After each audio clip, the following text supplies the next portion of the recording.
Yodit, just to come to yourself, I think my mind, when I talk to organizations that have multiple clients that provide a specific service, I always wonder what those phone calls were like early on that said, how can you help us, or here's what we need help with, and so what were those early conversations that you were having with clients as it was becoming clear that we were facing a challenge unlike many have ever seen in their career? Yes, it was definitely interesting. So we had two types of clients. Like there's subsections of organizations that were essential workers. So we shouldn't forget those that have actually worked through the pandemic. And for them, the focus was very much around, figuring out all sorts of details about the virus. So we really kind of quickly went from understanding it's not about necessarily cleaning, but it's a lot about indoor environmentals. And then recommendations started coming out from different governments. I think Germany and perhaps Singapore as well. They were releasing kind of guidance around fresh air and ensuring that air circulation is up.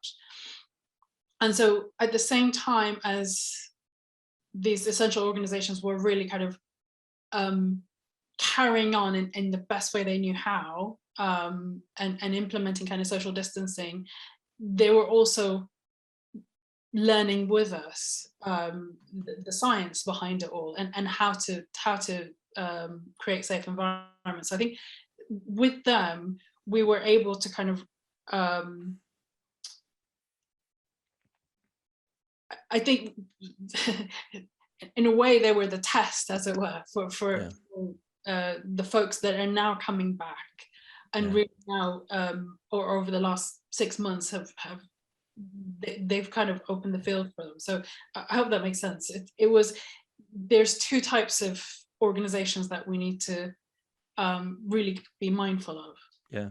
One of the things, and and as an organization that does what you do, I kind of felt like data was probably one of the heroes of the pandemic on a lot of levels. We saw a lot of data on our TV screens every night, and that's looking, like you were saying, like, as we're learning more about the virus and its patterns. But from a workplace point of view, particularly, I guess, as people started creeping back into the office, and that we had to be careful about capacities and stuff like that, then people would have a sharper focus on data, which, from my own personal experience, I kind of feel like workplace data was very fashionable, but perhaps organizations weren't using it as well as they could, and perhaps that was one of the upsides of what we've just been through, is that actually there has been this sort of laser guided focus on the role of data, good quality data moving forward, which is something we want to talk about in episode 3. But I just wondered whether you could touch on a little bit about whether you did see that kind of thirst for data suddenly kick in as people started trying to navigate quite a confusing picture.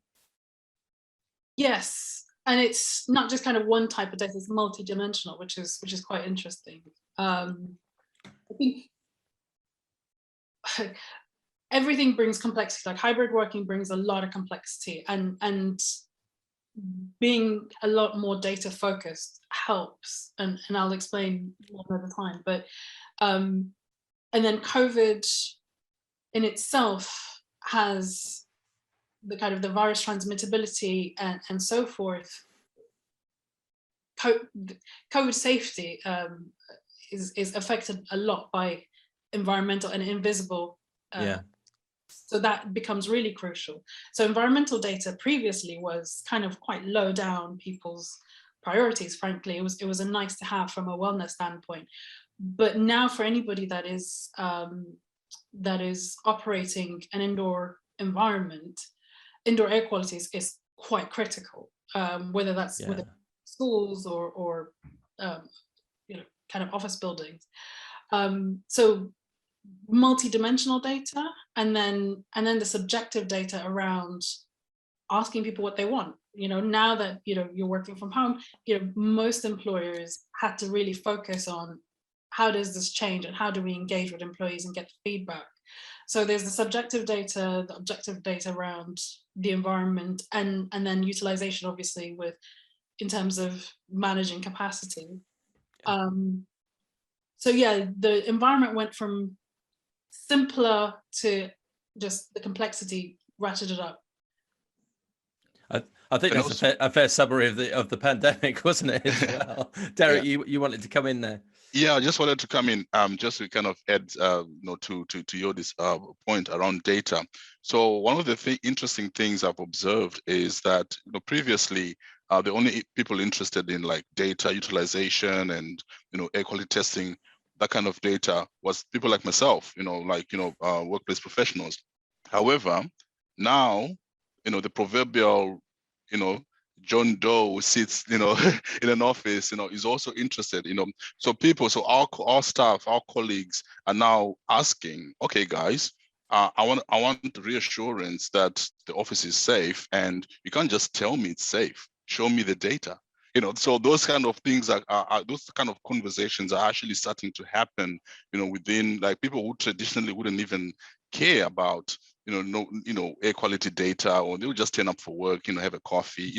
Most of the things they would worry about was the quality of the coffee. Now it's about the air quality. Now they want to know, okay, Dereck, how does our air quality compare, pre-COVID to, that kind of stuff. And I'll feel safe coming to the office if you can show me that, the office is safe, rather than just telling me that it's safe. So it's quite, I just wanted to add that perspective as well.